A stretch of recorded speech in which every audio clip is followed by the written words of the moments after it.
In today's breaking news, this week is going to be one of, if not the most important week for the crypto industry for the United States, but most importantly, for Ripple and XRP. The reason why is plain and simple. Firstly, in regards to the Ripple lawsuit, the ball is in Judge Torres's court. Her final judgment could come any day now, and with so much happening this week, the SEC being heavily on the back foot, it is just the perfect time to put that nail in the coffin. Ripple to receive legal regulatory clarity and a green light for United States adoption, which will go much more parabolic than you may even realize, considering Ripple CEO Brad Garlinghouse posted recently, "New quarter, more XRP ledger traction. I'm particularly excited with the native AMM, arguably one of the largest updates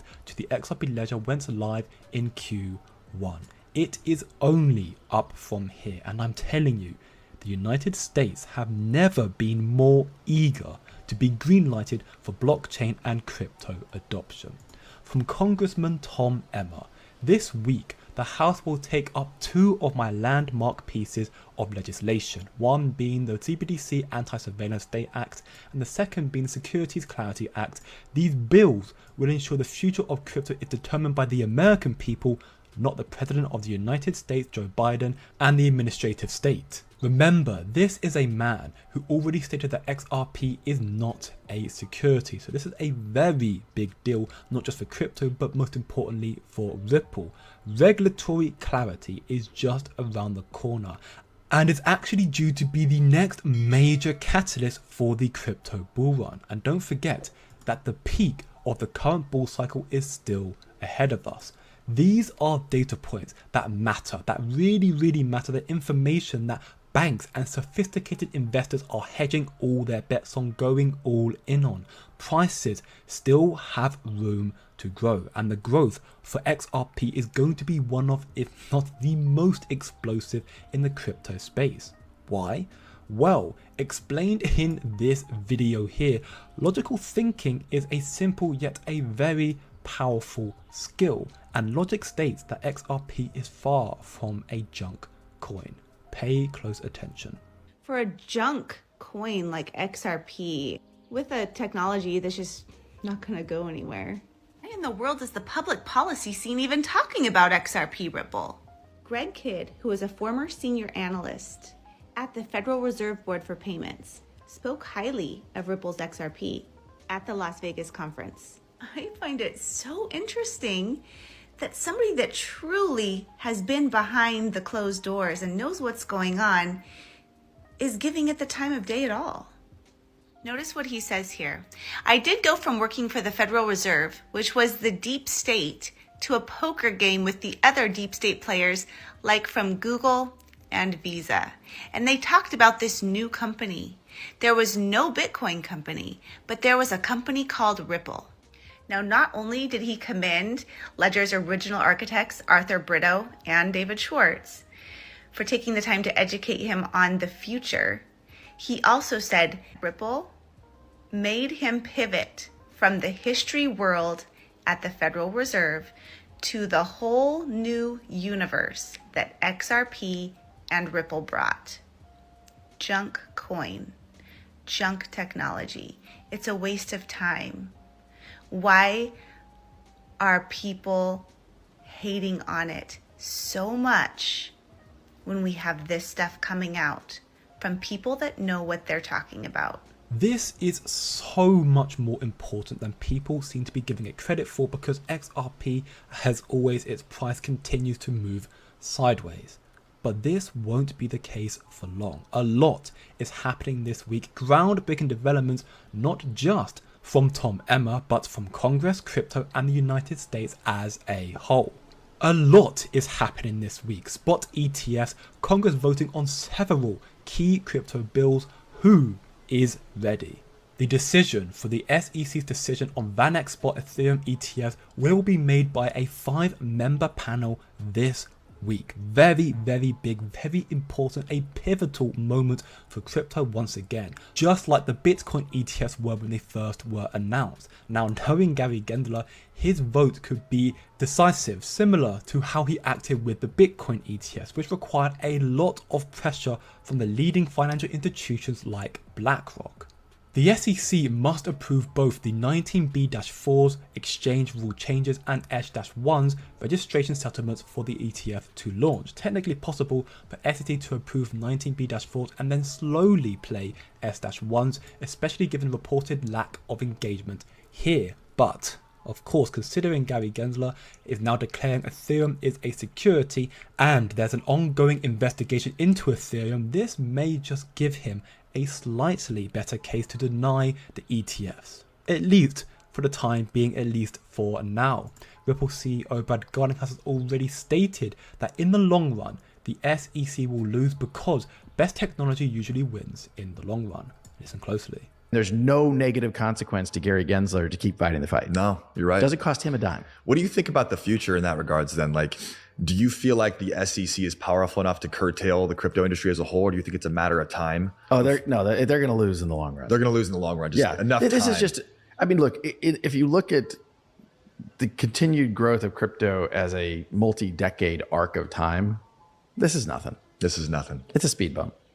Because I'm so optimistic about what the future of crypto looks like, we'll look back in 20 years and be like, God, that sucked. But you know what? Little bump, whatever.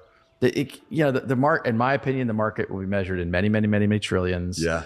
And it will change the way many, many transactions work because it's a way to reduce friction, reduce cost, make things more efficient.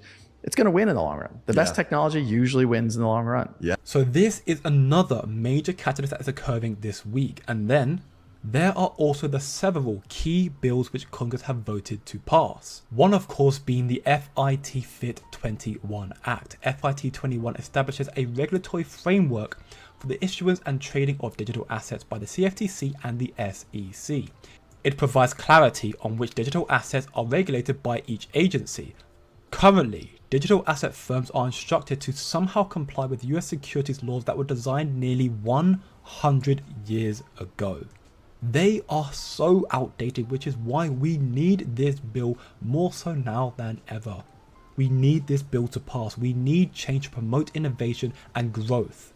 And unsurprisingly, the Blockchain Association, which includes Ripple, have voted in support of this bill. To quote, "We, the undersigned, write today to express our support for a floor vote of HR 4763, the Financial Innovation and Technology of the 21st Century Act."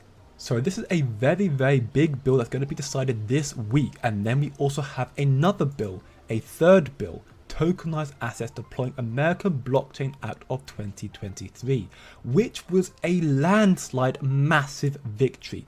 334 bipartisan votes yes to 79 no's. Seems like Elizabeth Warren and Gary Gensler just simply cannot stop them anymore. Listen closely. The thing that surprises me is the speed in which we're seeing the flip occur. Here's Ron Hammond on one more statement about that bill there. Listen in. Before we have the FIT bill next week, we do have another bill that's on crypto.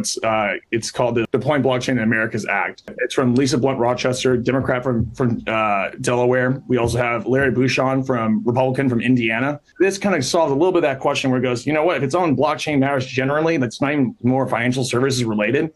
That's commerce. That's not your jurisdiction, SEC. Please butt out. And I think that's going to dovetail really well into FIT21 next week. The win on this was 334 to 79 on this. So 2/3 were required. So this is, again, one of those that potentially could, obviously it's going to go through and it won't get vetoed because of the overwhelming support of this. So this is the factor that starts to play out, possibly the dominoes that start to play out here in terms of crypto regulation. So all good news.